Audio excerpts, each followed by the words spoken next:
Lectura del Santo Evangelio según San Juan, capítulo 3.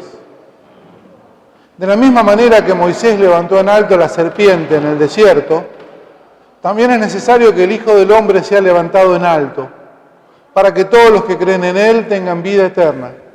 Sí, Dios amó tanto al mundo que entregó a su Hijo único para que todo el que cree en Él no muera, sino que tenga vida eterna. Porque Dios no envió a su Hijo para juzgar al mundo, sino para que el mundo se salve por Él. El que cree en Él no es condenado, el que no cree ya está condenado, porque no ha creído en el nombre del Hijo único de Dios. En esto consiste el juicio.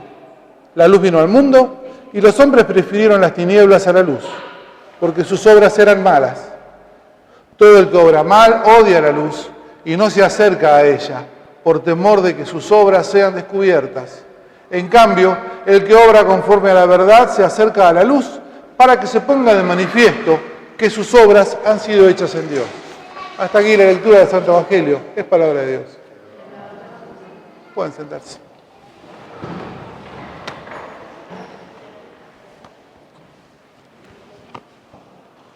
Bueno, vieron que el Evangelio arranca vinculándose con el texto de Números, de la serpiente en el desierto. Pero además el Evangelio, este pedacito, es un pedazo de Juan 3, que es un diálogo de Jesús con Nicodemo. ¿Ubicamos más o menos a Nicodemo? Nicodemo era un jefe fariseo, un fariseo importante en Jerusalén, ¿sí? Que se acerca a hablar con Jesús de noche, porque estaba interesado en Jesús, en el mensaje de Jesús, pero como era un jefe fariseo, no quería que lo vean de alguna manera con Jesús. Era complicado que lo vieran con un profeta medio revoltoso, ¿sí? Y Nicodemo se acerca a hablar con Jesús después de que Jesús hace lo que leímos hace un par de domingos atrás. ¿Se acuerdan cuando Jesús entra y echa a los mercaderes del templo? Jesús echa a los mercaderes del templo y esa acción que molestó a muchos jefes, parece que no molestó a todos los jefes. Parece que algunos también veían que eso se había salido de madre hacía rato y que querían ver cómo de alguna manera acomodar eso, ¿sí? Nicodemo entre ellos. Y parece que Nicodemo viene como vocero de estos que ven en Jesús alguien que tal vez podría reencauzar ese culto sacrificial que estaba totalmente salido de madre, ¿sí? Que había perdido sentido. En ese contexto es la conversación entre Jesús y Nicodemo, y en ese contexto también Nicodemo y Jesús, en ese contexto Jesús le dice lo que acabamos de leer. Si leen Juan 3, van a encontrar que parece que tienen dos conversaciones paralelas. Nicodemo le dice una cosa a Jesús y Jesús le responde algo que aparentemente no tiene nada que ver. Va Nicodemo de noche y le dice: Maestro, sabemos que vos venís de Dios por las obras que hacés, ¿sí? Jesús le responde: te aseguro que el que no nace de lo alto no puede entrar en el reino de los cielos. ¿Qué tiene que ver una frase con la otra, no? Parece, sí, la primera parte de la conversación de Jesús y Nicodemo parece una conversación de sordos. Y en algún punto es una conversación de sordos, ¿eh? Ya vamos a ver por qué. El Evangelio para hoy nos recuerda el relato leído en el Antiguo Testamento acerca de la serpiente de bronce. ¿Vieron? Que Dios hace levantar para aplacar el mal que traían las consecuencias de la desobediencia del pueblo. Porque el pueblo tenía un problema que era consecuencia de su desobediencia. Para aplacar eso es la serpiente. Bueno, Jesús le dice a Nicodemo que como Moisés levantó la serpiente en el desierto, así tiene que ser levantado el Hijo del Hombre, el propio Jesús. Ahí, con el diario del lunes, los cristianos vemos alusiones claras a la cruz, ¿no? ¿Para qué se levanta una cosa? ¿Para qué se levanta una cosa? Por ejemplo, un cartel. Levanto un cartel en una manifestación. Para que lo vean todos, exactamente. Levanto los elementos en la Santa Cena. Levanto la bandera de ceremonias cuando suena el himno, ¿sí? Se levanta algo para que esté a la vista, justamente. Una de las principales razones por las que se levanta algo es para que se lo vea. Y en algunos casos también para mostrar su dignidad, ¿no? Señalar su lugar original. Como la imagen del desierto, Jesús tiene que ser levantado. Pero mientras la serpiente de bronce daba vida transitoria, este nuevo ícono da vida eterna, ¿vieron? Porque también Moisés, que representa la ley da y protege la vida. ¿Verdad que es importante la ley? Estamos de acuerdo que la ley es fundamental, ¿sí? Que sin ley nos matamos entre nosotros, ¿sí? Pero también la ley da y protege la vida de manera restringida y restrictiva. Cristo, por medio de su gracia, da vida abundante, más abundante que la ley.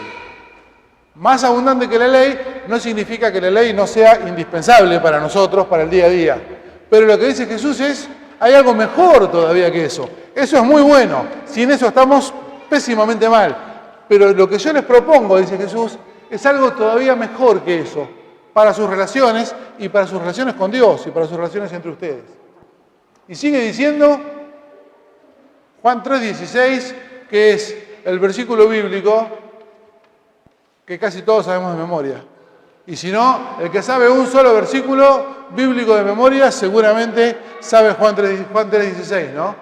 Que amó tanto Dios al mundo, que dio a su Hijo unigénito, para que todo aquel que en Él crea no se pierda, sino que tenga vida eterna. Exactamente. Pero Juan 3:16 es re importante. ¿Y vieron que dice Juan 3:17? Miren, porque Dios no envió a su Hijo para juzgar al mundo, sino para que el mundo se salve por Él. ¿Sí? Esos textitos que, bueno, si no, antes se acostumbraba, ¿no?, a saber de memoria capítulos enteros. Pero si no sabemos tantos, Juan 3:16 es una buena síntesis del plan de Dios, de la propuesta de Jesús. Entonces, ¿de quién es la iniciativa en Juan 3:16? ¿Quién da el primer paso? ¿Quién mueve la primera ficha? Amó tanto Dios al mundo, ¿sí?, que dio a su Hijo unigénito. La primera ficha la mueve Dios. El ser humano no puede hacer nada para ganarse la vida abundante, pero sí puede alejarse de ella, sí puede darle la espalda a la vida abundante, sí puede decir no gracias. Pero el que hace esto, dice Jesús, a sí mismo se está sentenciando. Yo no puedo hacer nada para ganarme la gracia, sí puedo darle la espalda a la gracia. Dándole la espalda a la gracia, me estoy poniendo la sentencia sobre mí mismo. El mismo pecado es a la vez el castigo.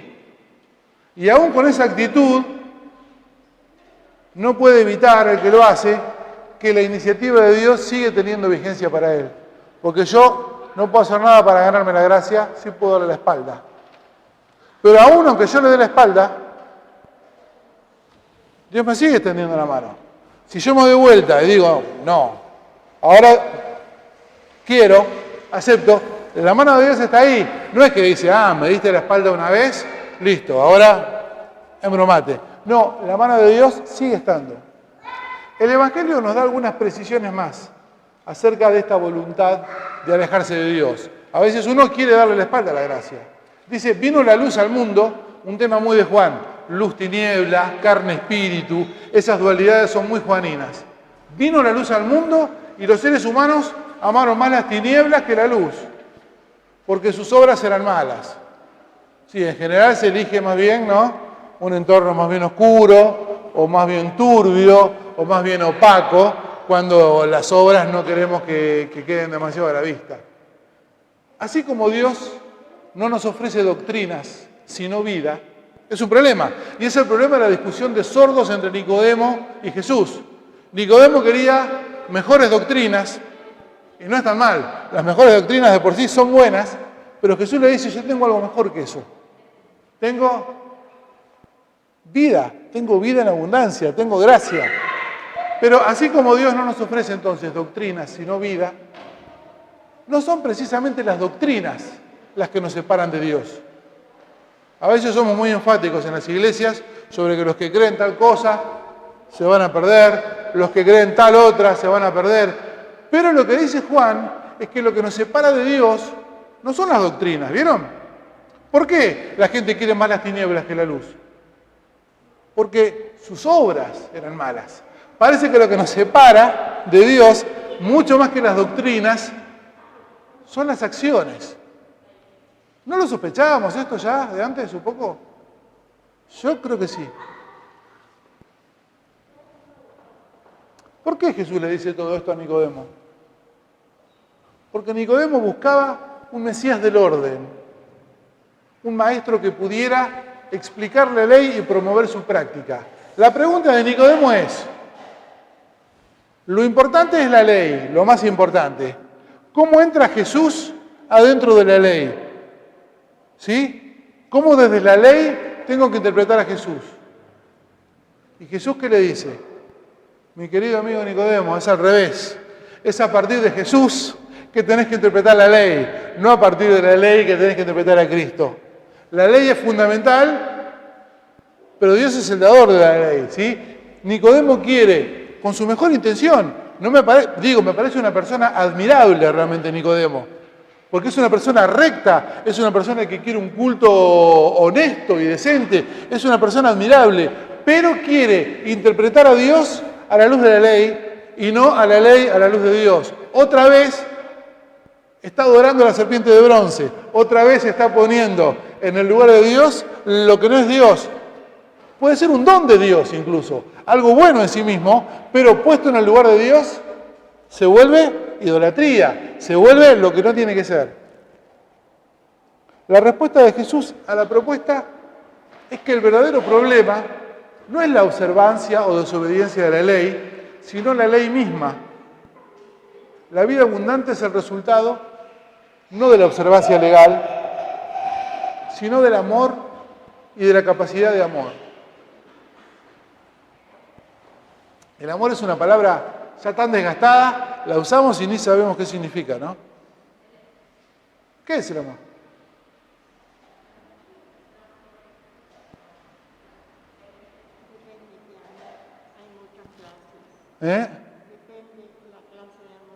Depende, sí, bueno, claro, nosotros condensamos en una sola palabra cosas que, por ejemplo, en griego son varias palabras. El amor a la familia, el amor de la pareja, el amor a Dios. Les cuento una infidencia. Alguna vez con mi esposa nos hemos preguntado, che, estamos bien, hace 25 años que estamos juntos, la pasamos bien, ¿nos amamos? La respuesta fue, qué sé yo. Porque no, entonces dijimos, vamos a averiguar, pero vamos a averiguar qué es el amor. Para ver si, capaz que, no sé, somos amigos nomás, no sé, no. Y me gustó una definición que dio un pastor, yendo a escuchar un sermón, dice, el amor es la capacidad de dar. Sí. Y también a veces la capacidad de dar tiempo de uno, ¿no? La capacidad de estar. Es una definición sencilla, pero a mí me resultó muy satisfactoria. Como la capacidad de dar y la capacidad de estar. Entonces volví del culto y le dije, che, negra, sí, me parece que sí, que nos amamos. Entonces, bueno, lo hablamos y estábamos de acuerdo, que entonces sí, nos amamos. Sí, porque el amor es una palabra está tan manoseada que ya no sabés ni sabés qué es al final. Es solamente es la atracción, ¿qué es el amor, no? Al final, Bueno, dice entonces Jesús que la vida abundante es el resultado no de la observancia legal. La observancia legal es para que no nos matemos entre nosotros. Y está muy bien la observancia legal. Pero la vida abundante, lo que le da sal y pimienta a la vida, es el amor, no la observancia legal. Nicodemo ponía el carro delante del caballo, al entender que Dios tenía algún interés personal en que se cumpla la ley. Nicodemo creía que a Dios le hacía bien que nosotros cumpliéramos la ley. ¿Qué le dice Jesús? A Dios, la verdad, chicos, ni le va ni le viene que ustedes cumplan la ley. Que ustedes cumplan la ley le va a hacer bien a ustedes. Que nosotros cumplamos la ley nos va a hacer bien a nosotros. No es por el bien de Dios que cumplimos la ley. Cumplimos la ley por nuestro propio bien. Nicodemo estaba convencido, era un buen tipo Nicodemo, pero él creía que para Dios era muy importante, que a Dios le hacemos un daño si no cumplimos la ley. No, le haces un daño a tu prójimo y te haces un daño a vos si no cumplís la ley, pero no a Dios.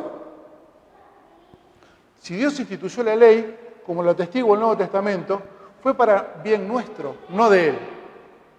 ¿Sí? Y si por nuestra tendencia humana a tergiversar todo, la ley deja de ser instrumento del amor y cuidado de Dios, la ley también deja de tener sentido. La ley puede volverse un instrumento de opresión, en manos nuestras casi cualquier cosa puede transformarse en un instrumento de opresión. La ley, un tema muy evangélico, muy luterano. La ley también ponía una mediación, ponía al maestro, al intérprete, ¿no? Entre Dios y el ser humano, el que interpretaba la ley.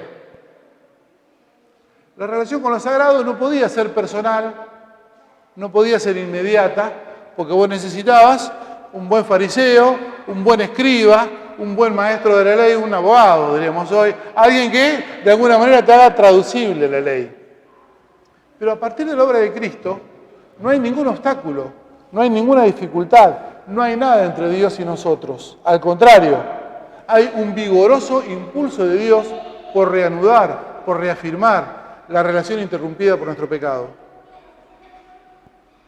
Al comienzo del diálogo, no es la parte que leímos hoy, pero al comienzo del diálogo, Jesús le dice a Nicodemo, el que no nazca de lo alto no puede ver el reino de Dios. Bueno, vieron como yo le preguntaba a Solange, ¿nos amamos? Una pregunta podría ser, de hecho Nicodemo la hace, ¿qué es nacer de lo alto? Propuesta a partir de la lectura del Evangelio para este domingo. Nacer de lo alto es abrir los ojos a la luz que vino al mundo. Darnos cuenta de que gracias a Jesús no hay obstáculos, no hay intermediarios, no hay gestores del favor de Dios. Cada una puede acercarse derecho a Dios y aceptarlo y vivirlo con gratitud, con humildad y con un corazón arrepentido. Amén. Cantemos nuestro segundo himno, que es Sublime Gracia.